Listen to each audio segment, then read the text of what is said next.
Assalamualaikum warahmatullahi wabarakatuh dan selamat sejahtera.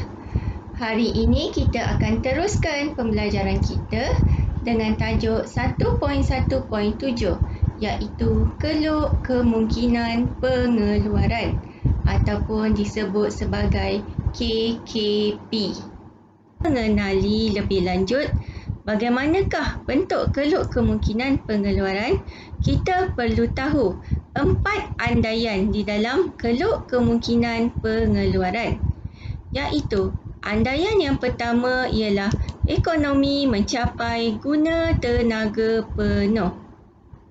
Yang kedua, ekonomi hanya mengeluarkan 2 barang sahaja. Andaian yang ketiga, sumber ekonomi yang dimiliki adalah terhad dan tetap. Dan andaian yang keempat, tingkat teknologi tetap.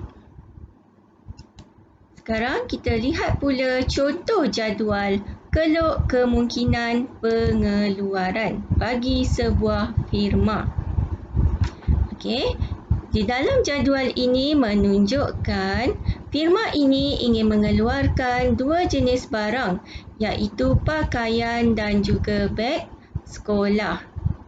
Pada kombinasi pengeluaran A, di mana firma menggunakan semua faktor pengeluarannya untuk membuat 20 unit beg sekolah dan dia tidak dapat membuat langsung pakaian. Okey, apabila kombinasi pengeluaran berubah daripada A ke B, di mana firma ingin menambah pengeluaran pakaian sebanyak 4 helai, jumlah beg sekolah yang terpaksa dilepaskan ialah sebanyak 1 unit. Daripada kombinasi pengeluaran B ke C, firma ingin menambah lagi pengeluaran pakaian kepada 8 helai dan jumlah beg sekolah yang terpaksa dilepaskan ialah 2 unit. Daripada kombinasi C ke D, firma ingin mengeluarkan daripada 8 helai kepada 12 helai pakaian.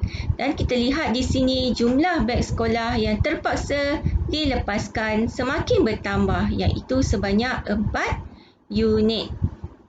Daripada kombinasi pengeluaran D ke E, firma ingin menambah 4 lagi helai pakaian menjadi 16 helai pakaian. Manakala dia tidak dapat membuat langsung beg sekolah iaitu kos lepasnya adalah 13 unit beg sekolah.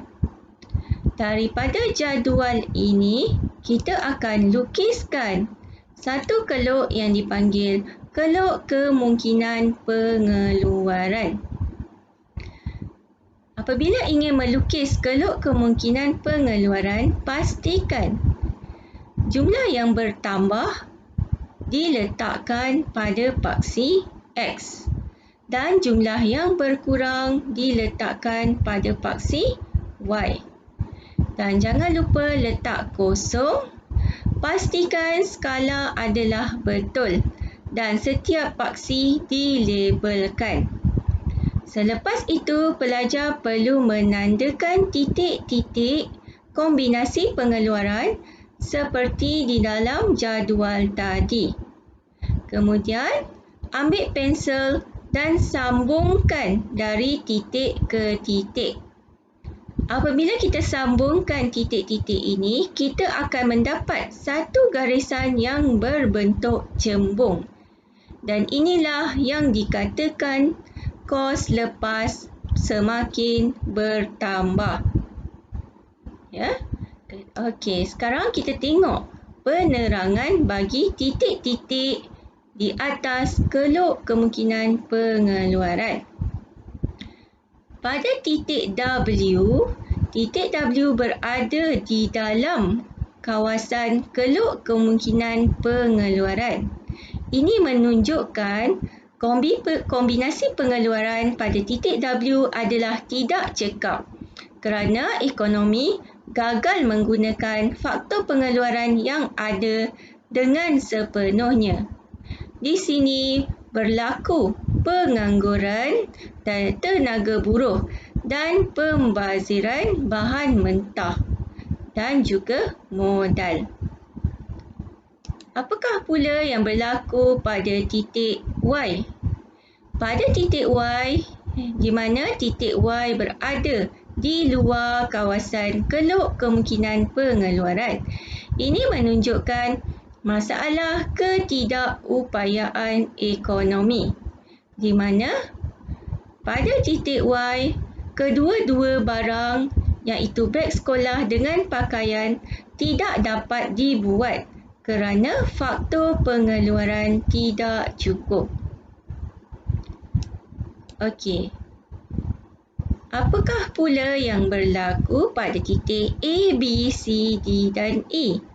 Okey, titik-titik A, B, C, D dan E yang terletak di atas keluk kemungkinan pengeluaran ini menunjukkan kombinasi pengeluaran yang paling cekap.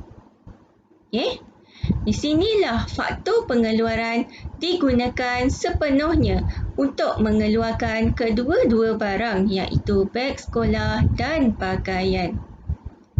Sekarang mari kita lihat contoh soalan bagi tajuk ini.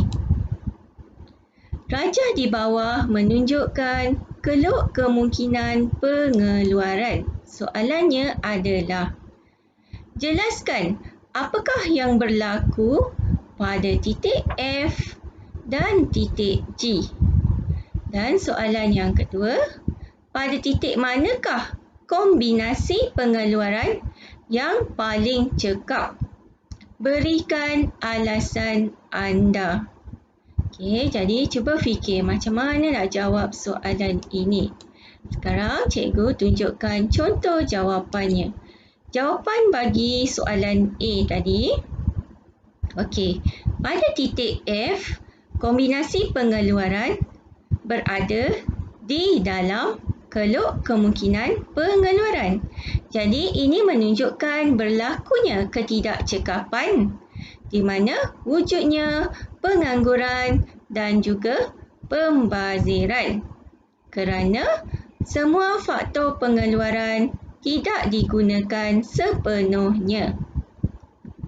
Pada titik G pula, kombinasi pengeluaran berada di luar keluk kemungkinan pengeluaran.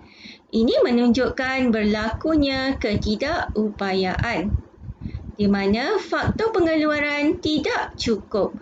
Jadi kedua-dua barang tidak dapat dikeluarkan. Kita tengok pula jawapan bagi soalan B. Kombinasi pengeluaran yang paling cekap adalah pada titik A, B, C, D dan E, di mana semua faktor pengeluaran digunakan sepenuhnya untuk mengeluarkan kedua-dua barang iaitu kereta dan juga rumah. Okey, sekian sahaja tajuk kita pada hari ini. Sebelum mengakhiri pembelajaran pada hari ini, saya ingin berkongsi satu kata-kata motivasi. Jika kamu berhasrat untuk berjaya, jangan hanya memandang ke tangga, tetapi belajarlah untuk menaiki tangga tersebut. Kita jumpa di puncak kejayaan. InsyaAllah.